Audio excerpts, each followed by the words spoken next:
All right, another DC Cuban sandwich review. I've been here for 2 days. This will be my second review in 2 days. SUNdeVICH, I'm hoping I'm saying that right. Hopefully I'm pronouncing that right. High reviews, both on Google and from local sources. Cool little artwork across the little alley from it. I'm gonna go scoop one up. They call it the Havana in here. See how it goes? I don't want to forget this in my review, so I'll go ahead and video it now. This place is down like a random side alley in DC, but it's really cool. Just a cool vibe down here. Real quick too, it took them like, I don't know if this is a good sign or a bad sign. We'll see when I do the review, but it took literally 2 minutes max to make this sandwich. So we'll see how the press turns out. Let me get back to the room. Right down the street here. More to come. All right, here we go. Again, SUNdeVICH, hopefully I'm pronouncing that correctly again. Washington, D.C. One big difference between Florida, at least Gainesville, and D.C. A lot of differences, obviously. But I just walked maybe 20, 22-minute round trip in a dress shirt and pants. No sweat. And it's 3 o'clock in the afternoon, late July. Florida, I'm gonna die on that 20-minute walk, I don't know.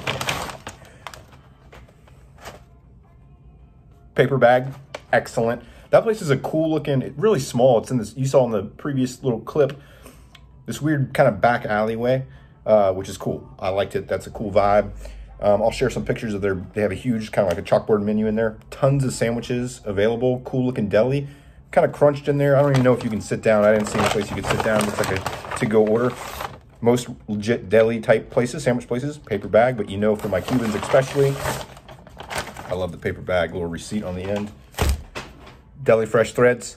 Speaking of paper bags with receipts, you order a shirt from them, that's how you're gonna get it. They do a really cool job of working with their brand, and if they send you a shirt, a sandwich related shirt, it'll come wrapped as if it's a sandwich. Pretty cool stuff. That was a good idea.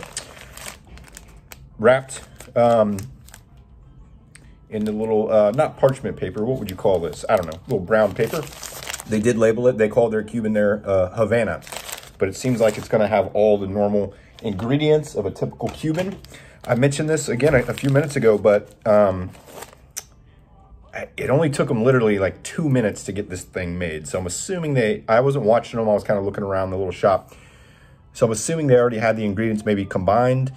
Some places do that, some places don't. Or they're just all in the game, ready to go. I was the only person in there at the time. I'm worried about the press, but we'll see. 2 minutes, not a long time for a good press like I like. Again, the Havana, SUNdeVICH, Washington, D.C. Let's see how it goes. This is a big sandwich. Now, I did one yesterday from the place across the street. This was about the same price as that. This was like 14 bucks, which isn't cheap, but it's DC, so what are you gonna do? But this is let me pull it out of here. This is a big sandwich, probably twice as big as the one I got yesterday. So I'm gonna try to force myself not to eat the whole thing. But I'll go ahead and just pull it up here. I mean, that's a big sandwich. You probably can't tell in the video, but all right, here's what it looks like. Very interesting. So much different than I would consider a typical Cuban. I'm gonna unwrap it a little bit here and look in. So you're not gonna see this because I'm gonna spill it everywhere. They definitely have the roast pork for sure, and it smells delicious. There's no ham on here. There's zero ham. They do have the cheese, the pickles. I don't see mustard. Maybe that's mayo, actually. I'll have to go back and look at their menu. Actually, I believe it's a Dijon, so it's like a mix of mustard and mayo. Again, no ham, very strange.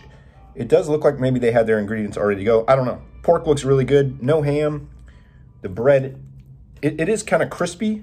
I'll do my typical touch here. The press, it's so thick. This is a thick sandwich. It looks like a Subway sandwich or a meatball sandwich or something. But let's see, I'm gonna go in for it.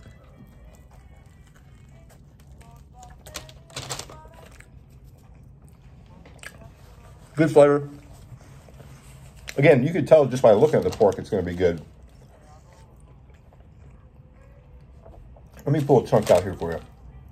It's got more of like a, not the flavor, but the texture and the consistency, more like a barbecue pork sandwich type vibe. But it's good flavor. These pickles are way too thick for my liking. They're falling out. No worries. Good flavor. The bread's good. Probably not your typical Cuban bread. Could definitely use a little more press for my liking. Go back in for a little more.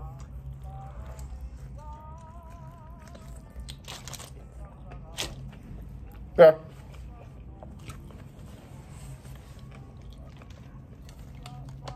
The pork's good, but doesn't quite have that mojo type flavor. I'm gonna give it one more bite and then I'm gonna give it a score.